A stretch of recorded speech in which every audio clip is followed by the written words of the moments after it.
Que se passe-t-il quand on meurt? C'est vraiment la question qui revient très souvent et que l'on me pose en tant que médium. La mort fait peur et pourtant elle fait partie du cycle de la vie. Nous naissons pour mourir et cela peut provoquer chez certaines personnes beaucoup d'amertume et de peur face au fait de quitter nos proches mais aussi cette énergie terrestre.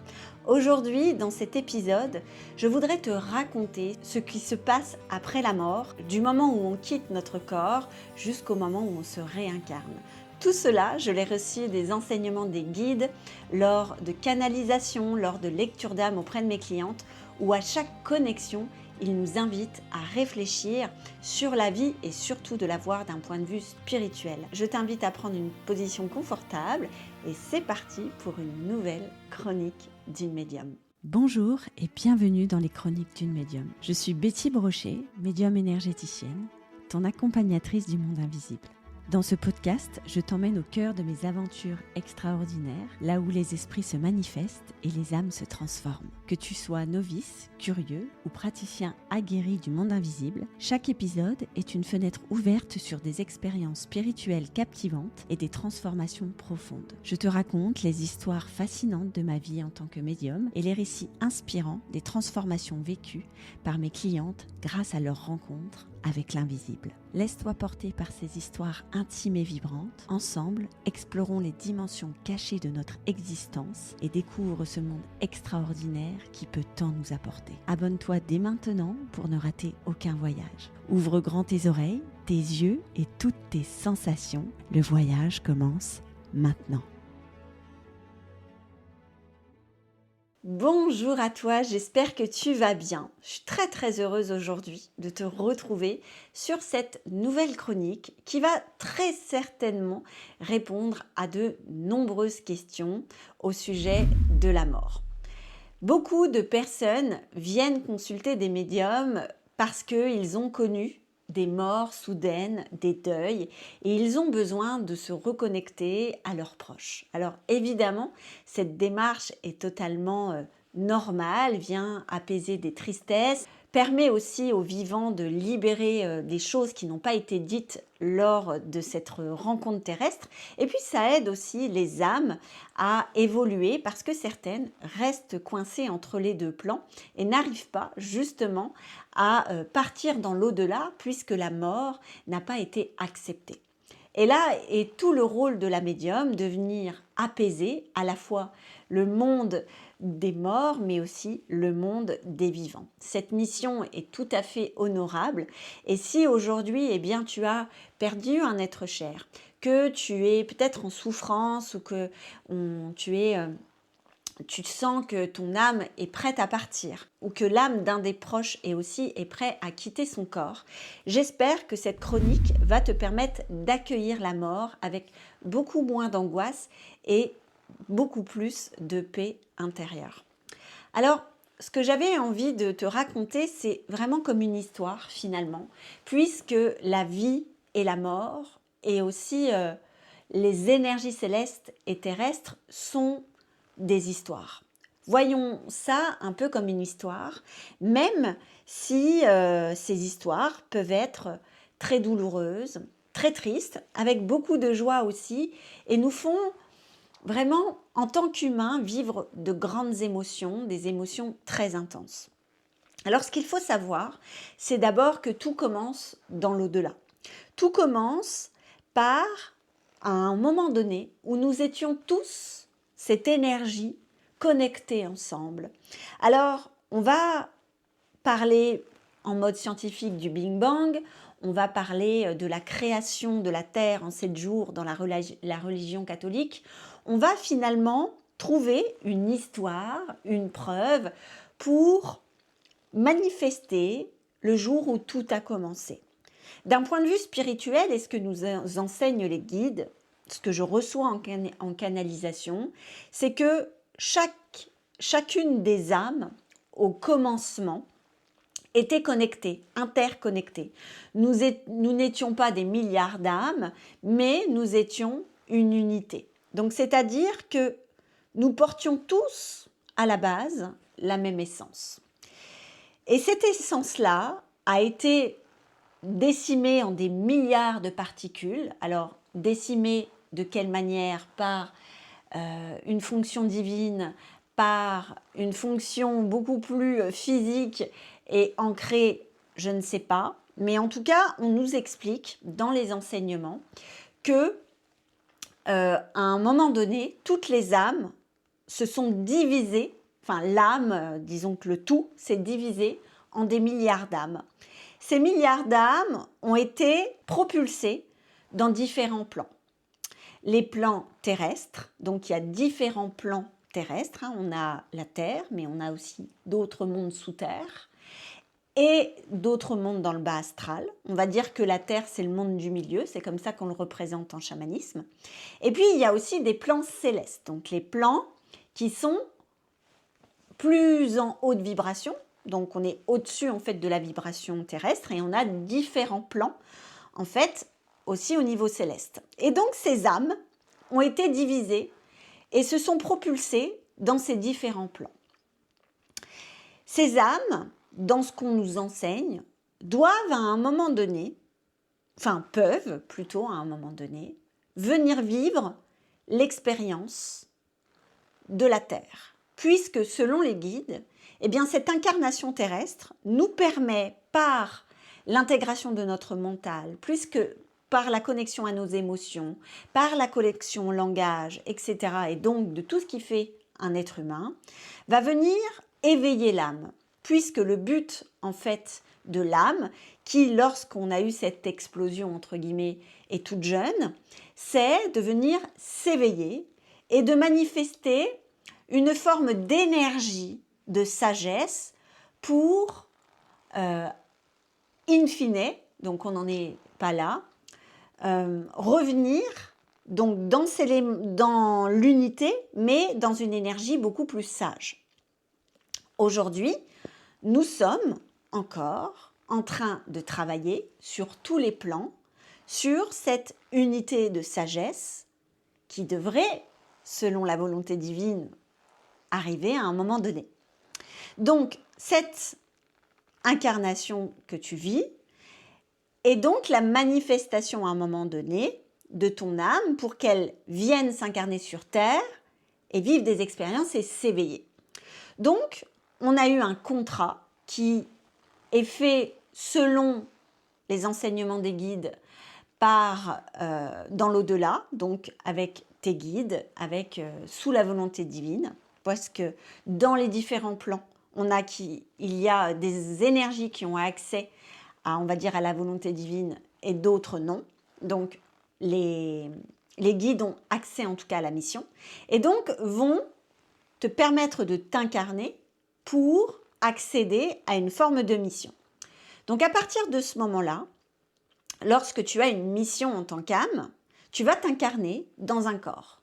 Ce corps, il fait partie d'une famille, il a donc un père, une mère, il va vivre des expériences terrestres, il va vivre dans un environnement spécifique et dans une famille spécifique qui vont venir le confronter à ce qu'il doit dépasser.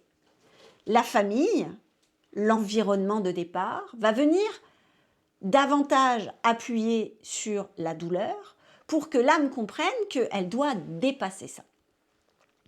Et donc, dans sa vie terrestre, eh bien, les premières années de vie, jusqu'à, on va dire, l'âge adulte, elle va vivre pas mal de contractions, elle va venir comprendre où elle se trouve, qui elle est, et qu'est-ce qu'elle doit dépasser finalement, qu'est-ce qu'elle doit ne pas prendre de son père et prendre plutôt de sa mère, et inversement. Comment elle doit manifester ça dans sa vie pour répondre à la mission divine. Alors évidemment, ton âme sait, mais l'humain ou l'humaine que tu es ne sait pas. Sinon, ça serait pas drôle. Et au fil, en fait, de ta vie, tu vas, avec la maturité, avec la sagesse que tu développes en tant qu'adulte, venir comprendre que ta mission a une certaine saveur et que la personne que tu étais enfant ou le costume qu'on t'a mis n'est pas du tout en lien avec celle que tu es vraiment. Et dans Luminescence, les personnes que j'accompagne Bien sûr, on vient développer la médiumnité, mais on vient surtout comprendre qui l'on est. Parce que si on développe une connexion à l'invisible, dans le costume que nos parents nous ont mis, ou dans nos croyances, dans nos peurs, ou dans nos anciens schémas, il est fort probable que cette connexion ne soit pas saine ou qu'elle ne se passe pas du tout. Donc évidemment, il y a tout un travail personnel à entreprendre pour venir se connecter à l'invisible et aussi transmettre à l'autre les bons messages. Et au niveau donc de ton incarnation, tu vas comprendre avec le temps, avec aussi de la réflexion, et c'est pour ça aussi que je fais ces chroniques de médium, pour t'aider en fait à prendre de la hauteur sur ta vie et te demander si tu es au bon endroit ou non, et écouter ton cœur, parce que ton cœur c'est le siège de ton âme et ton âme sait si tu es au bon endroit et si la personne que tu incarnes actuellement vibre avec ta véritable essence, et ta véritable essence, c'est ton âme, c'est la source, pourquoi elle est venue s'incarner. La vie passe et selon en fait tes prises de conscience, selon la manière dont tu vas prendre de la hauteur dans ta vie, la manière aussi où tu choisis de prendre en considération tes obstacles, tes épreuves, tes échecs, et puis aussi la manière dont tu vois le monde, eh bien, tu vas vivre la vie beaucoup plus facilement que d'autres. Alors, attention, ça ne veut pas dire que si tu es une vieille âme, avec donc normalement plus de sagesse, ta vie sera plus facile. Non, au contraire, plus tu vas vieillir en tant qu'âme, entre guillemets, si on peut dire ça comme ça, puisque en soi une âme ne vieillit pas, mais on va dire d'un point de vue spirituel, plus en fait tu vas demander à avoir des épreuves fortes pour justement prouver que tu es capable d'affronter la vie terrestre avec davantage de sagesse. En général, les personnes qui vivent peu d'épreuves dans leur vie, ou alors que tout semble facile, il y a deux solutions. Soit ils sont beaucoup protégés en fait par les guides et les anges parce que leur mission est très importante, et donc là il n'est pas question en fait qu'ils vivent de grosses épreuves parce que c'est important qu'ils arrivent à leur mission. Ou alors ce sont des jeunes âmes qui viennent simplement expérimenter l'énergie de la Terre. Donc revenons à nos moutons. Lorsque tu prends de la hauteur sur ta vie, eh bien ton âme va apprendre, comprendre qui elle est. Et si ce n'est pas facile, et si tu ne comprends pas, l'univers va toujours te remettre des épreuves, des situations similaires, des personnes similaires en face de toi pour que tu comprennes que tu n'es pas au bon endroit, pour que tu comprennes que cette façon de faire n'est pas la bonne, pour que tu comprennes que cette façon d'être n'est pas toi. Et donc, quand tu observes, si tu as toujours des situations qui se répètent dans ta vie, eh bien, c'est que certainement tu n'as pas encore compris qui tu étais vraiment et ce pourquoi ton âme venait s'incarner. Ça, je le rencontre tellement, tellement souvent dans les personnes que j'accompagne, puisque en fait, elles vivent des schémas récurrents et elles ne se rendent même pas compte que, en fait, elles sont dans une répétition permanente de qui elles ne doivent plus être.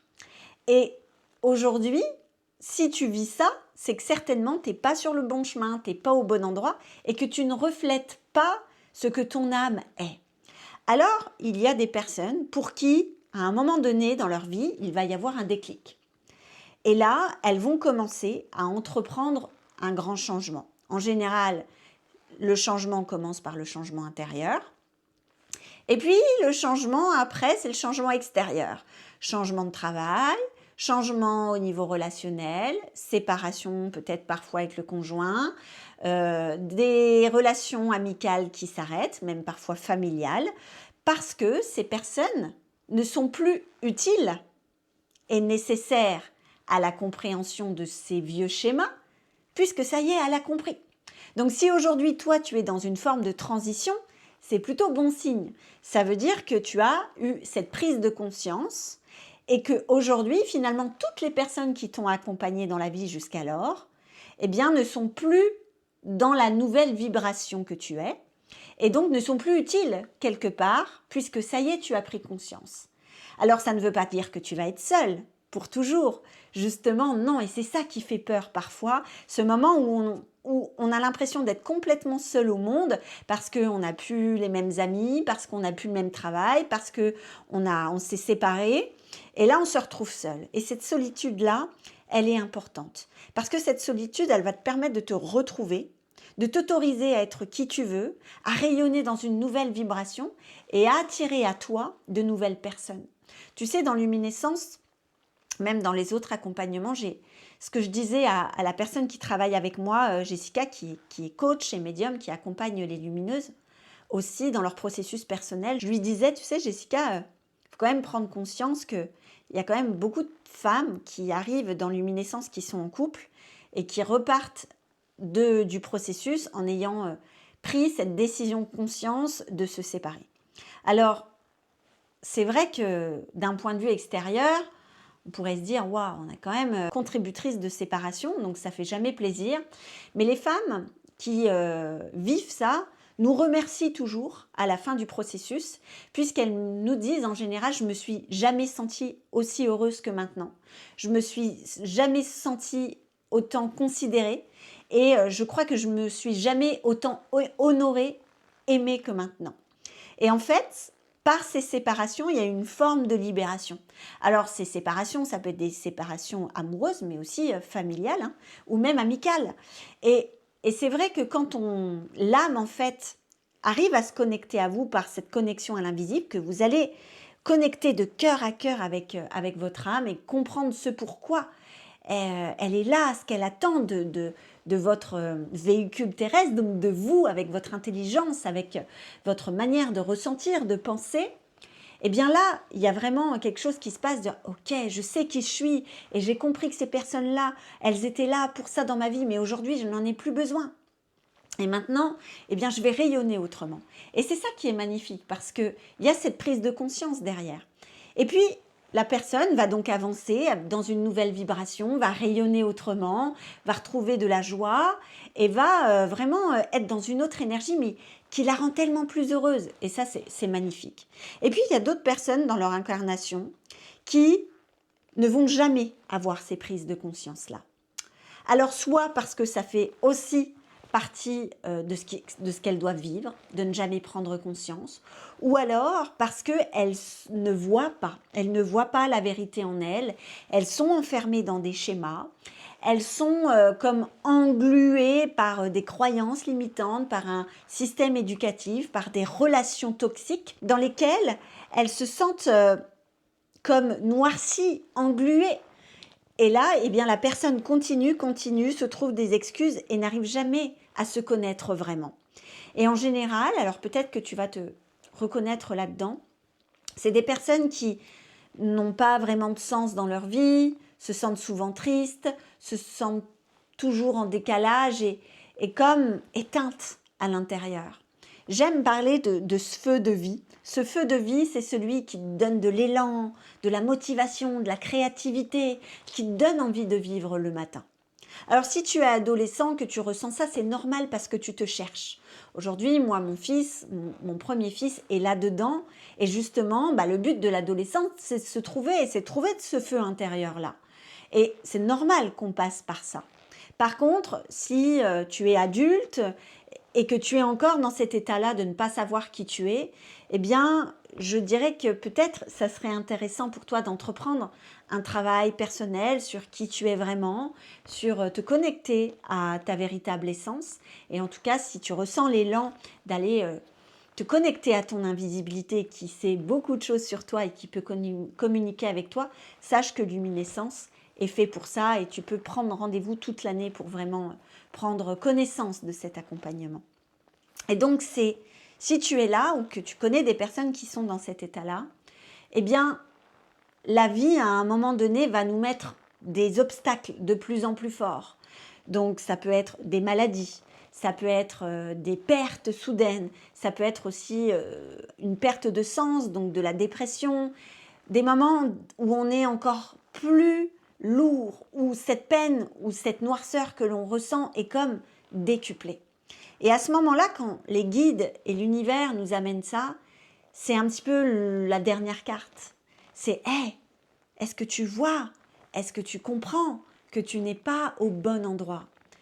Et la maladie, vous connaissez très certainement, maladie, si on décompose le mot, c'est mal a dit. Qu'est-ce que ton mal te dit? Qu'est-ce que ça veut dire? Qu'est-ce que ton corps te transmet? Et c'est toujours très intéressant en fait d'aller chercher le sens spirituel d'une maladie parce que très souvent on peut comprendre beaucoup de choses, encore une fois, si on est dans cette énergie de compréhension. En tout cas, au moment de la mort va intervenir sous différentes énergies. Tu peux voir qu'il y a des personnes qui vont mourir dans d'atroces souffrances, de cancer, de maladies longues qui les a emportées, ou même de manière rapide. Et puis, il y a des personnes qui vont mourir en douceur, dans leur sommeil, apaisé. Ce que nous disent les guides, c'est de comment aussi tu as pu vivre ta vie. Si tu as vécu ta vie dans la douleur, où ça a toujours été lourd, compliqué, il est fort possible que ta mort, tu la vives de la même manière. Par contre, si à un moment donné, eh bien, tu as eu cet élan de cœur de te retourner vers toi, d'apporter de la compréhension, de la sagesse dans ta vie, eh bien, les guides nous disent que et ils vont te faire aussi ce cadeau de te faire partir avec plus de sérénité. Et à ce moment-là, la mort arrive, donc soit douloureuse, soit compliquée, soit très facile, et le corps va sortir, et l'âme va se désincorporer. Ça, on le fait tous pendant notre sommeil, on se désincorpore, on va faire un voyage astral, mais on est toujours relié par ce qu'on appelle le fil d'argent. Le fil d'argent qui est relié donc à notre centre, à notre énergie vitale. Au moment de la mort, donc ce qui reste du corps, c'est le corps physique et le corps éthérique. Donc le corps éthérique, c'est le corps qui fait le lien entre tes couches invisibles, on va dire, et ton corps terrestre. Donc le cordon d'argent se rompt au moment de la mort, reste sur terre l'enveloppe physique, le corps éthérique se disloque. D'ailleurs, tu peux, si jamais tu es à l'aise avec ça, quand tu vas observer en fait un corps vivant, tu vas voir qu'il y a une enveloppe blanche en fait qui va entourer comme une lueur blanche le corps vivant. Et lorsque le corps n'est plus vivant, il n'y a plus cette enveloppe blanche là un petit peu translucide parce que le corps n'est plus en vie. Donc, ce qui montre que le corps éthérique n'est plus. Et donc, le corps reste vide des cérémonies, on l'honore, etc., selon les cultures. Et l'enveloppe et les corps invisibles, donc ton âme, va être propulsée donc dans d'autres plans. Ces autres plans sont autour de nous, simplement ils ont une autre énergie vibratoire que nous ne sommes pas capables en tant qu'humains de percevoir.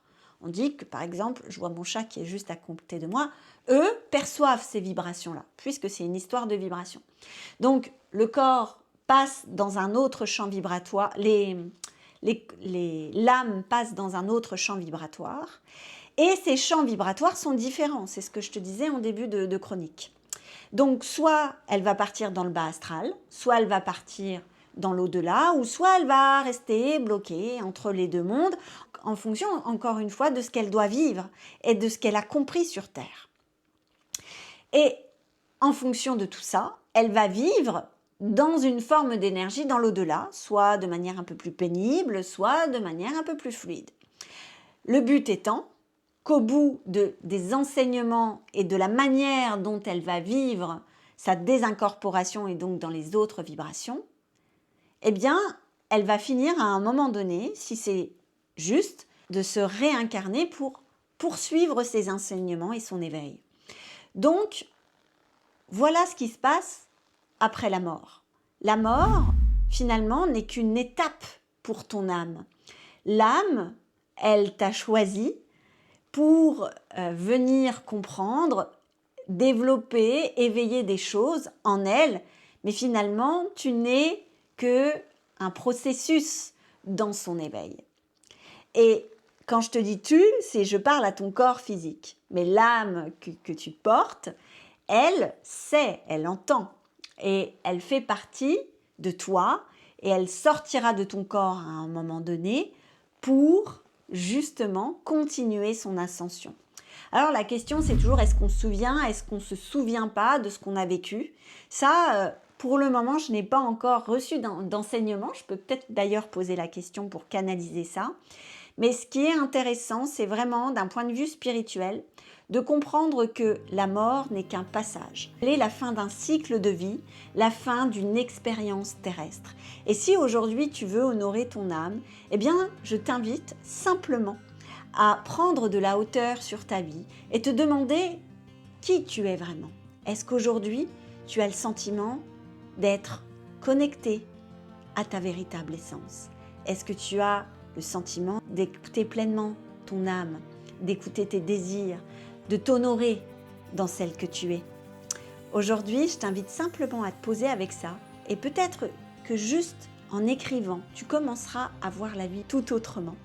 Je te souhaite une belle nuit, une belle matinée, un bel après-midi en fonction du moment où tu écoutes cette chronique et je te souhaite vraiment d'entendre ton âme parce que le jour où tu vas l'entendre, crois-moi, ta vie sera complètement différente. À très très bientôt.